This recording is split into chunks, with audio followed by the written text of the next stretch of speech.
Listen properly.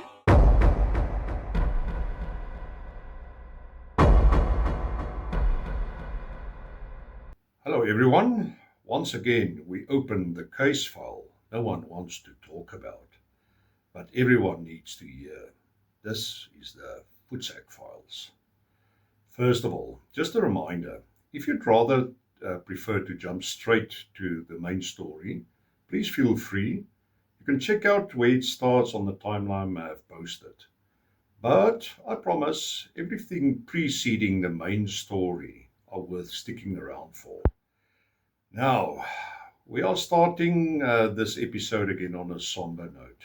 Something Ambassador Bozell also touched on during his Senate hearing, the barbaric farm attacks ravaging this country.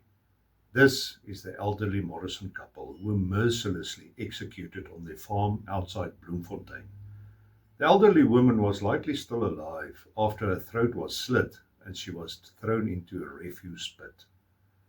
In another farm murder, a son discovered the body of his father, who was murdered on his farm in Brits. It was established that he was killed during the previous night. And in yet another, an elderly couple was subjected to a horrific attack on their farm in the Baltimore district of Limpopo. It began when the woman was ambushed, grabbed, overpowered, and tied up before she could even scream. Moments later, her husband returned home, unaware that danger was waiting. The savages descended on him with unforgiving brutality. They beat him with such a force and rage that by the time they tied him up alongside his wife, the damage was already catastrophic. He fought to keep breathing, but the injuries were simply too severe. He later died, leaving behind a shattered wife, a devastated family, and yet another community left to pick up the pieces after an act of savage, cowardly violence. My deepest condolences to the latest victims of these savages, likely inspired by empty skull Julius Malema's moronic kill the Boer chant. Now, before we dive into today's explosive subject, and before we hand out today's Empty Skull Award, here's a quick reminder. I share a short excerpt from one of my books in every episode. If it leaves you wanting more, you can order a digital copy of either book by simply emailing me at author.skulk@gmail.com. They're R75 each. That's, listen properly, R200 less than retail, or R125 for both, a full R400 less than retail. And every cent goes to the animal charity I support, which feeds and cares for feral fur babies who are completely dependent on human compassion to survive. A special thanks to the viewers who had taken up the offer. So, without further ado, here is this week's excerpt from my second book. As we approach the junction with the main road leading out of the Mamelodi township, something dreadful catches my eye. I slam the brakes, scaring the crap out of Maria, who had clearly been deep in thought. "What the hell?" she shouts. "Look at what those bastards are doing!" I leap from my already open door, charging at a group of 3 juvenile delinquents mercilessly kicking the crap out of a black dog, yelping from the pain inflicted upon him. I realize it is the same hungry dog we had spotted earlier searching for scraps of food. I feel a violent rage overwhelming me, and without thinking, I hit the closest one from behind on the side of the head, smack bang on his right ear with my open hand with such force he hits the ground like a sack of potatoes. As the second delinquent spins around, I land the mother of slaps on his left cheek, making him stagger backwards, just managing to stay on his feet. The remaining one decides to take me on and manages to land a half-ass punch to my cheek. I reciprocate with a brutal blow right on his nose, this time with a closed fist, and the instant thrill of hearing his nose break and his high-pitched scream confirms the damage. They decide they've had enough and take off running, with me shouting, "Yeah, run away, you pieces of shit!" While all this was happening, Maria had picked up the dog and was trying to calm him down without much success. He hadn't stopped yelping. His back leg was visibly broken, but I feared worse, convinced he had to be bleeding internally. We rush him to the closest vet, hoping something can still be done to save him and repair his broken body. As we burst into the veterinary practice, a lady immediately guides us to an emergency room where we are joined by the vet on duty. He asks us to take a seat in the waiting room, where a receptionist brings me a form to complete. I complete the owner's details as mine without hesitating, having decided fate had made our paths cross and not having the heart to abandon him. I pause at the pet's name, wondering what to call him. An 80s movie I saw comes to mind. Zoltan, Hound of Dracula. He looks just like the main character in the movie, so Zoltan it is. After an excruciatingly long hour, the vet walks in. My nerves are shot, expecting the worst. I feel a heavy weight lift from my shoulders when he tells us Zoltan will make it, despite having several fractured bones and a broken leg. He has to remain in their animal hospital for at least 10 days. I settle the 7,000 Rand down payment, and we head back to the office, physically and mentally depleted.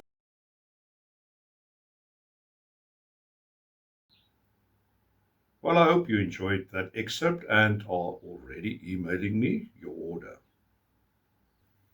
Now then, it's time to award the Empty Skull Award to the biggest empty skull who has truly outdone themselves in recent events. So, without further ado, the second Empty Skull Award goes to none other than...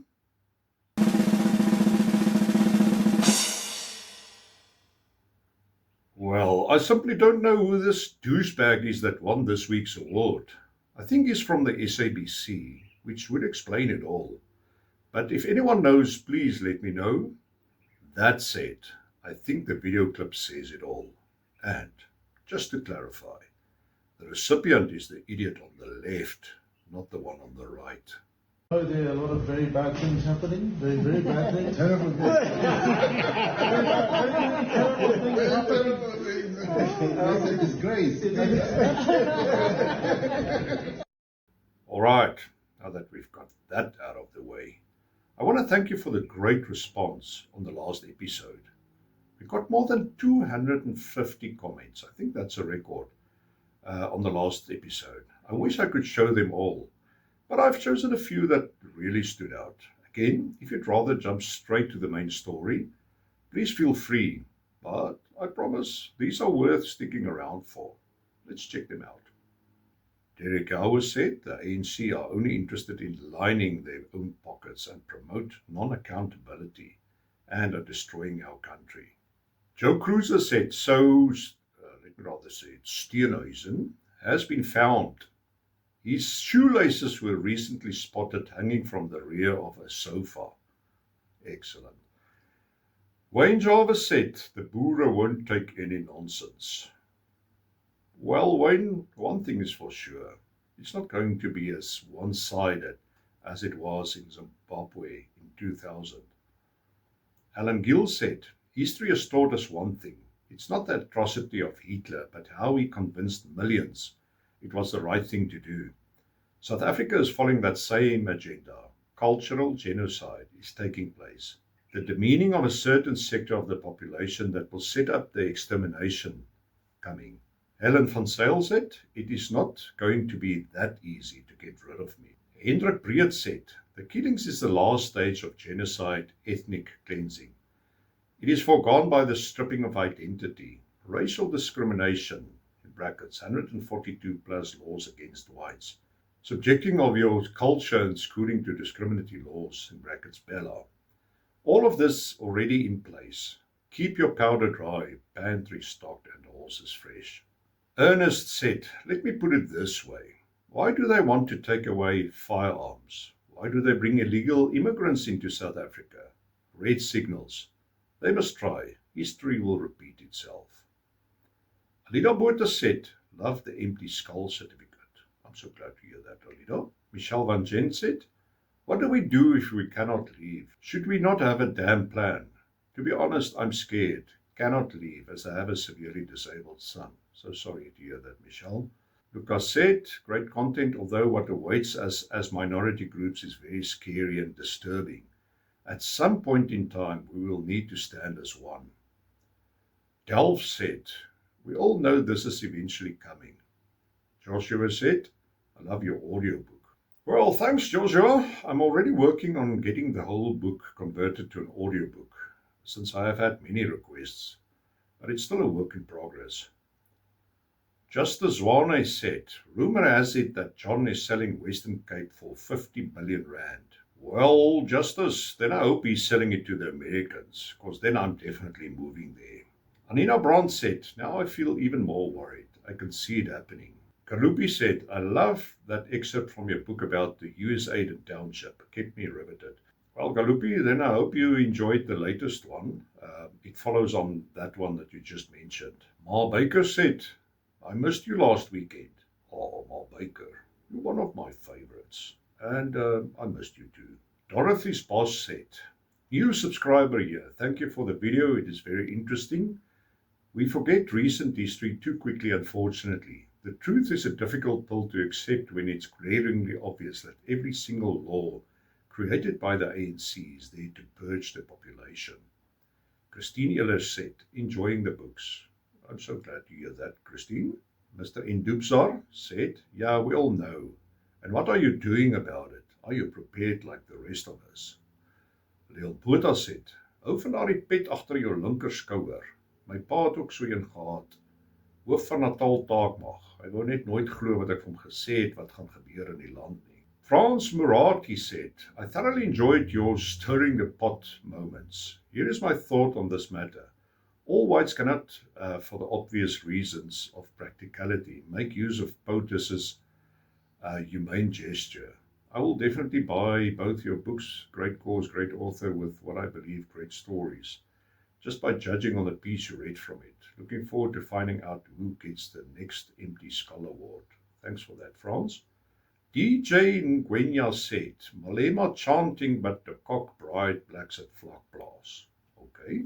Ivan said, you are a very pessimistic person. Well, okay, on that positive note, that's as far as the comments go for today. Please remember I read every single one, even the nasty ones. And I really appreciate you taking your precious time to share your thoughts. So please keep them coming. Now, at last, you'll say, let's get into today's episode. In this episode, I'll be giving you an insight into the shocking proposal for downsizing the US presence in South Africa that I had personally submitted to Ambassador Bozell to consider once he assumes office at the US Embassy in Pretoria. Now, more than ever, I think the time is ripe for the US to consider my downsizing proposals. Ramaphosa's recent arrogant attitude towards President Trump warrants more than South Africa to be merely excluded from the G20 in the US. You have to listen to US Secretary of State Marco Rubio's statement on South Africa's exclusion from the G20. It says it all. Here it is. South Africa entered the post-Cold War era with strong institutions, excellent infrastructure, and global goodwill. It possessed many of the world's most valuable resources, some of the best agricultural land on the planet, and was located around one of the world's key trading routes. Sadly, the ANC has replaced reconciliation with redistributionist policies that discouraged investment and drove South Africa's most talented citizens abroad. Racial quotas have crippled the private sector, while corruption bankrupts the state. The numbers speak for themselves. As South Africa's economy has stagnated under its burdensome regulatory regime driven by racial grievance, and it falls firmly outside the group of the 20 largest industrialized economies. Rather than take responsibility for its failings, the radical ANC-led South African government has sought to scapegoat its own citizens and the United States. As President Trump has rightly highlighted, the South African government's appetite for racism and tolerance for violence against its Afrikaner citizens have become embedded as core domestic policies. It seems intent on enriching itself while the country's economy limps along, all while South Africans are subject to violence, discrimination, and land confiscation without compensation. Its former ambassador to the United States was openly hostile to America. Its relationships with Iran, its entertainment of Hamas sympathizers, and cozying to America's greatest adversaries move it from the family of nations we once called close. The politics of grievance carried over to South Africa's presidency of the G20 this month, which was an exercise in spite, division, and radical agendas that have nothing to do with economic growth. South Africa focused on climate change, diversity and inclusion, and aid dependency as central tenets of its working groups. It fundamentally tarnished the G20's reputation. For these reasons, President Trump and the United States will not be extending an invitation to the South African government to participate in the G20 during our presidency. There is a place for good faith disagreement, but not dishonesty or sabotage. The United States supports the people of South Africa, but not its radical ANC-led government, and will not tolerate its continued behavior. Well, that says it all, doesn't it? By the way, President Trump also mentioned that, apart from excluding South Africa from next year's G20, the last PEPFAR funding will also be cancelled.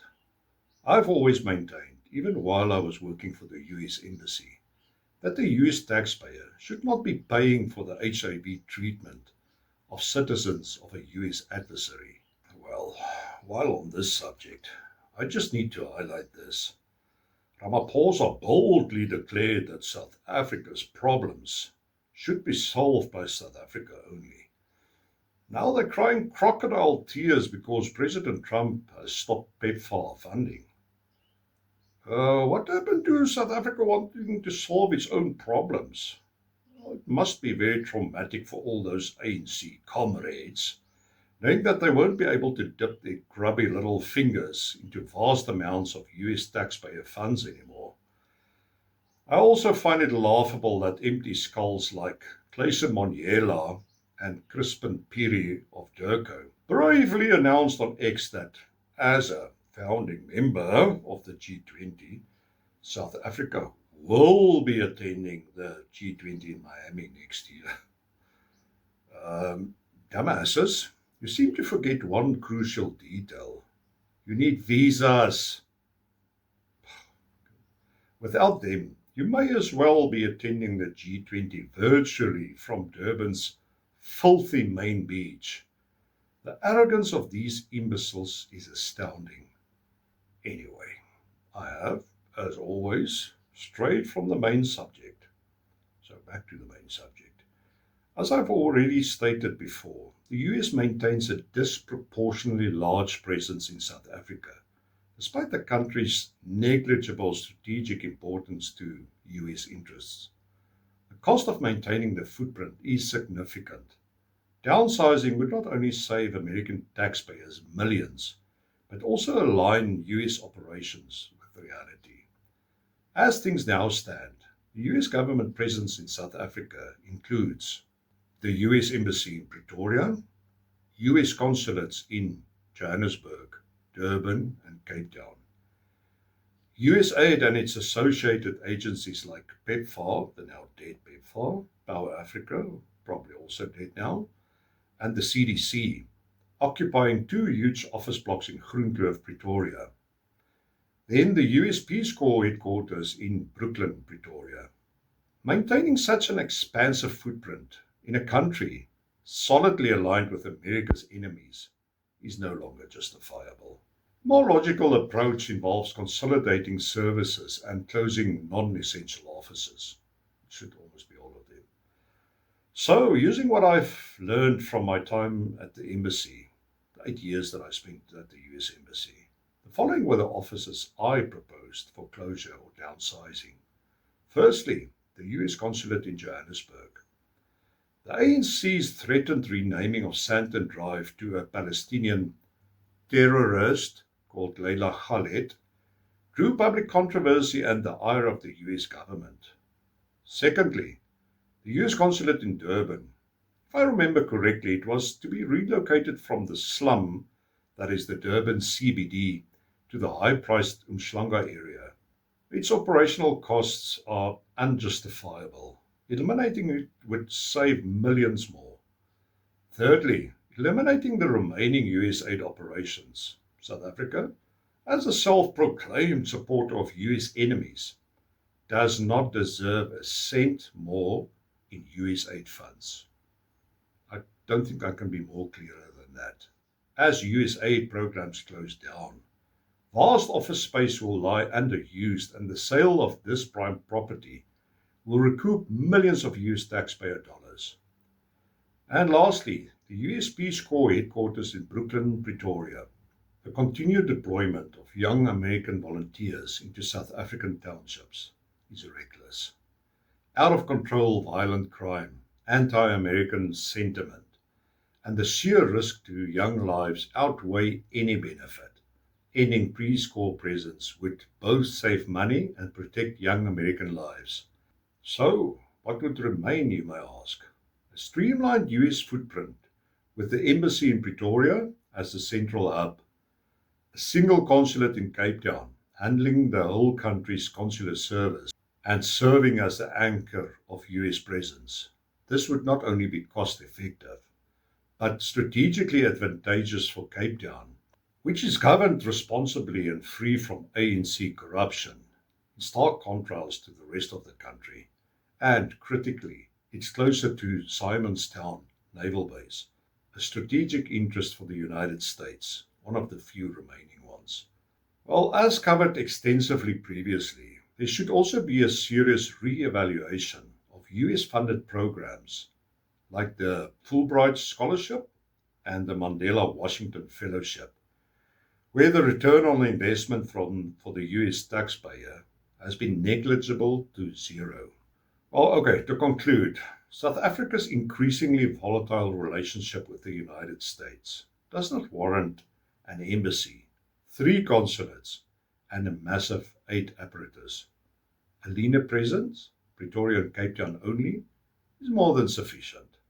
However, the last I want to say about this is, should South Africa drift even further away from American interests and closer to Russia, China, and Iran, even the embassy in Pretoria could go. The Cape Town consulate alone would then suffice, sending the clearest possible message. And that is that American engagement is contingent on South Africa's alignment with US strategic priorities. Okay, that's it for this week's episode. I want to thank you for watching and be sure that it is something I really appreciate and don't take for granted. Please remember to like, share, and if you have still not subscribed, which is totally free, please do so before I use my CIA contacts to come after you. But seriously, it helps me bring you more in-depth, thought-provoking, and of course, pot-stirring content. So, until we meet again, please do take care of yourselves and cheers.